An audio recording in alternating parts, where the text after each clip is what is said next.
Hey, it's Jarian, and right now we're gonna check out Chinaboi with Ayoung-Chee somewhere over there.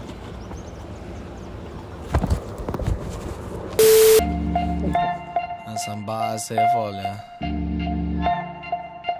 Do this shit real easy, real easy. So far ahead of time, I think I'm Marty. Lyrical embezzlement, they tend to bargain. Barging like a narc from a federal department. Breaking bad like the reference in the starting. Bet you didn't catch it, careless with your own attention. Better recognize who the best in this division. Bitch, I got the drive and I don't even have my license. Dreams money buys, damn that shit is priceless. Satisfied with light, but I be getting greedy, bitch. Give me 3 wishes when I rub you like a genie. Just fuck, suck, and swallow like you need me. You don't need a reason. You know you so. You dog. Happy to be here, bro. Thanks for having me, you know? Yeah, bro. Of course. You actually like I don't know if you remember this. Was you like one of my first friends back in school? Yeah, of course. Back in CIC. Yeah, the early days, bro. Yeah, it was you over my mind to rail plenty shit. It was like before that I didn't know anything about real things like rap, weed, fashion, music, like real things. Nah, like it definitely added positivity. I was like, what the fuck are these things? These are real value. Yeah, bro. Yeah, I was so happy to do that though. Blessed dog. Nah, dog. Me and you were doing like YouTube videos and things, if you remember that. You were doing YouTube videos like YouTube way videos back and then. I had you doing skits of me. The after school shorts, dog. Yeah, it was something like that. After school special, after school shorts or some kind of thing. I remember like I used to probably come across and be my natural self, like lying with you and thing. But I remember this one time, like Anya came to school, like you're like, well, you could just take some pictures of Jaren or some kind of thing. And she came to take the pictures. Yeah. But I just couldn't stop being like my most awkward self, dog. So I was just like, I was legit just like I couldn't smile properly, like I couldn't smile naturally. Yeah. I was just kind of like, legit like proper cheese, you know? Just like, we were all in that awkward phase back then, though, huh? Legit. Listen to my shit, said I'm classic like What part would you say you played in the local hip hop rap scene in Trinidad and Tobago? Right. And yeah, like people want to, like, I personally really want to know what happened, like, and what did you do to kind of influence or like be an example for the way things are now? Because I remember that was like before like Nebula 868 kind of thing. That was like early. It was early. It might have been just around the same time, but like, well, I don't know necessarily what like part exactly what part I played in the whole scheme of things, because like there were people before me, you know. I wasn't the first, but I do feel like I just wanted to bring a different scene, like create a new scene outside of soca, because I feel like that's all we had for a while, you know? Yeah. Like Trinidad, all that wasn't really a thing at that time. Like, that came years after that. I was like in a whole 10 plus years after that. Yeah, like 10 plus years after that. So we were just like trying to make something work, you know? I just wanted to show people it wasn't weird enough to like try a different genre outside of our culture. Yeah. Because even dancehall is technically just Jamaican culture, you know? And then like if you want to do dancehall, even people weren't even doing it as much back then. Nah, it wasn't a thing, us. It wasn't a thing, but like I would advocate for that. People do dancehall, like even if it's outside the Caribbean, just do like pop, do like EDM, like whatever, you know what I mean? For real. I just wanted to create a scene outside of the soca scene. Not to say I have disrespect to soca, I have, you know, love for soca 100%. It is our music, you know? Yeah. But like, I feel like it's good to just get your creativity and place it in places where like it's not like as how you say, like it's not as expected, you know what I mean? Yeah. It's unpredictable.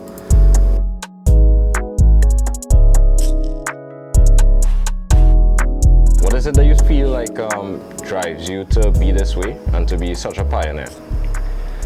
Well, I feel like the love of the craft mainly is kind of like why I do this. I just love making music in general, you know what I mean? Like, to me, that's the one thing that drives me 100%. Because I feel like with anything you're doing, you have to be 100% committed. Like, if you're not all the way there are gonna come times where like it gets hard.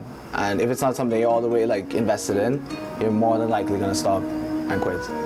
And then you're gonna be lost. Yeah. So like, if you're doing something for a check or to like impress your parents or impress people in general, it could work. I'm not saying it can't, but like I feel like it's not sustainable, at least in terms of your happiness and like what you want to do with your life. You know what I mean? Like I honestly feel like music is a harder path with certain things. Yeah. Just because it's not guaranteed, and you have to just keep pushing and invest your own money, invest your own time. Yep. But I do feel like it's worth it in the end, you know, because I love it. Yeah. I'm willing to go as far as I can to do it, so that's what drives me. Yeah. But I do think that I'm not necessarily a pioneer. I wouldn't put that label on me, because like, you know, the rappers became before me, like Seth Gaines, like you know, Rest His Soul, and Nish and V-Max, and like, you know. V-Max hard. Yeah. V-Max used to be walking around school just freestyling. That was a big inspiration to me, you know, Yeah, like dog. seeing him just being able to rap about anything and send that mixtape. That's one of the first mixtapes I ever bought, was this guy's mixtape, you know what I mean? And he was just doing this thing. Feel your purpose in this clustered circus. We were sent to die when you get When you make it to the top, son, you gotta be clever. Never say never, make a change for the better. If niggas wanna hate on the flow, yo, whatever.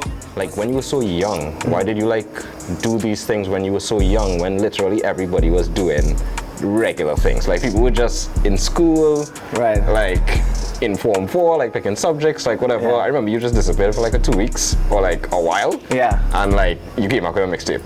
So I was just like, you know? Yeah, honestly, I just feel like I was always just wanted to express myself through hip hop, because I love hip hop so much, and I just feel like it was insanely unconventional at the time, because being from the Caribbean and there being only really a certain way people thought you had to do things when it came to being creative. Yeah. But like, I really wanted to do hip hop. I just wanted to show people that you could do it now. And like, I don't know what had really happened was like, you know, a close friend of mine, George, he had passed through suicide, and like it was definitely a sad situation, and I feel like I just wanted to voice my opinion. A lot of people were traumatized from that situation. A lot of people didn't know what to do. Yeah. Didn't know what to think. And I don't know, I feel like I kind of freestyled a little bit with George, and like we just used to like kind of like, you know, that aspect was a little bit there. And I don't know, like 2 and 2 put in my head, and I just thought I have to just make this mixtape kind of centered around the situation. I also lost my brother as well, you know, like not too long before that. Yeah. So 4/19 being George's birthday, and also my brother who had passed away due to a car accident, it was his birthday as well. Trauma and loss had become a recurring theme in my life, and this mixtape, I felt it had to project those themes the best way I could. We began going to other studios, working with different engineers trying to get it right on school nights. Being an impatient kid though, I burned the CD with all the demos before they were fully mixed and ready to be heard, and I gave them out to a lot of people, mainly people I knew who had cars. We were only 15, 16 at the time, so all the kids I knew who were a bit older, like 17 plus, I knew they had to pick up girls for parties, and generally they'd have a lot of people, you know, listening to whatever they were playing in the car. Well, the idea worked because it built up good hype for the project. Leading up to the release, it actually had a little buzz. Mainly, I think it was shock value, because people never knew we were musically inclined, you know, and we weren't. Like it was rap was entirely a first thing for all of us. Tell people, you know, I don't know what really propelled me to do that, because we were young, and like I was skipping school real plenty, going to the studio, sleeping all night there, and trying to go to school the next day, like all kind of crazy shit, you know what I mean? You're training for the later years, dog. Like you went and did that stuff after as well as. Yeah, no, we did all night sessions constantly at like young age, 15, 16, 17, all night, like recording 9 hours, 10 hours straight, and that's how we used to dub it, like all the time now, you know? And you know, in Trinidad that was extremely rare, like being 14, 15 trying to rap, like that wasn't a thing.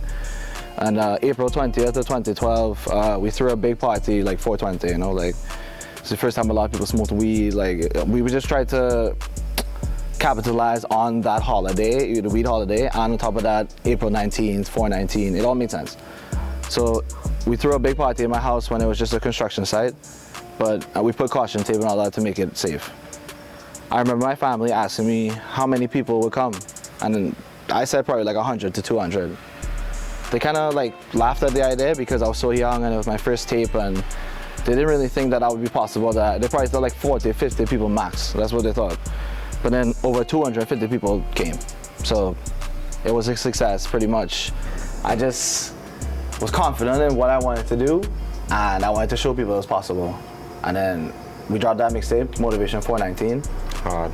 Because it Hard. because it was 4/19, April 19th is the day that George was born, and coincidentally my brother who had passed away was born the exact same day. Wow. But at the end of the day, my early work reflected exactly how I felt at the time, and I feel like it captured certain moments in my life, certain time capsules of like my pain and my struggle and all the things that I went through.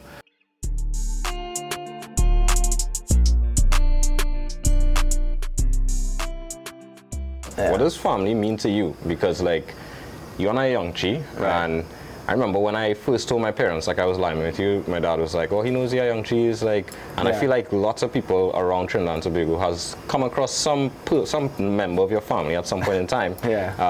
And the Ayoung-Chees as a family is sort of like a thing. Yeah. So what's family mean to you?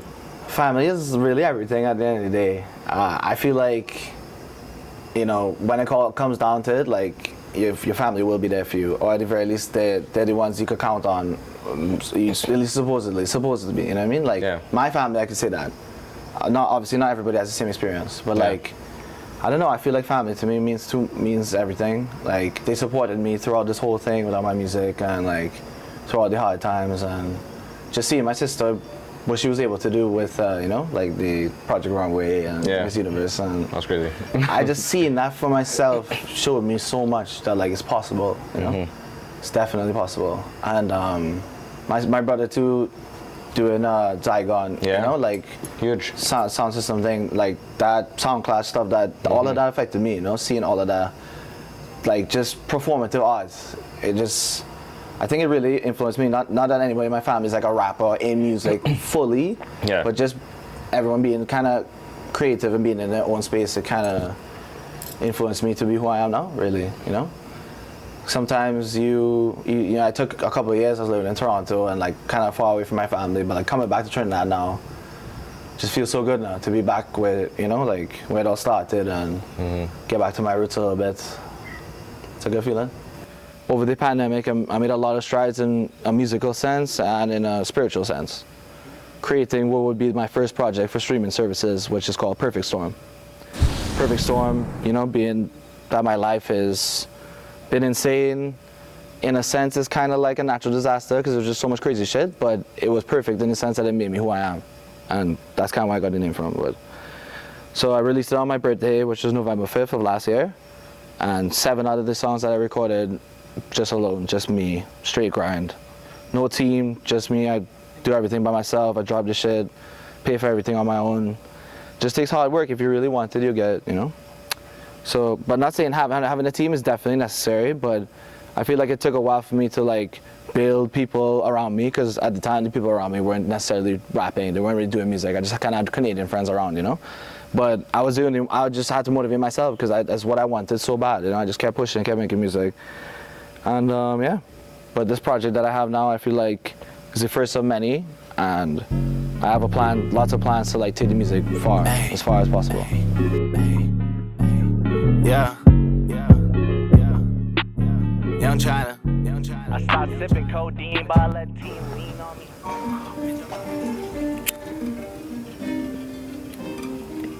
But yeah, that's just me. You know what I mean?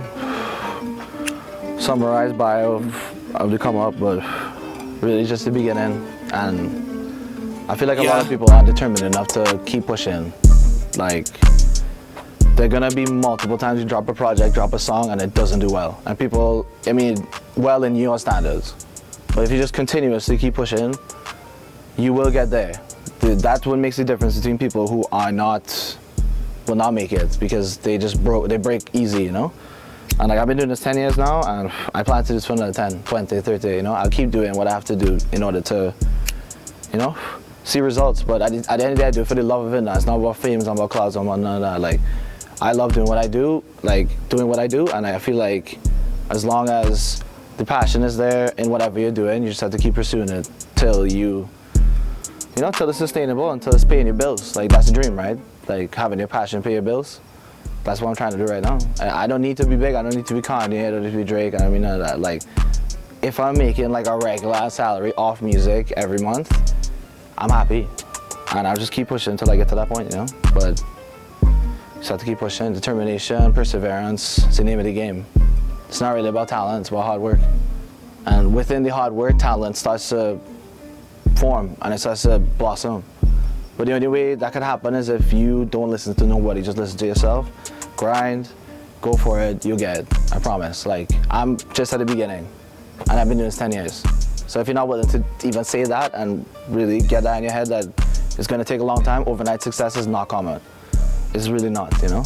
Most people, all of these rappers, artists, they made it older because they just kept pushing all throughout their teenage years, their 20s, till something happened. So that's all it is.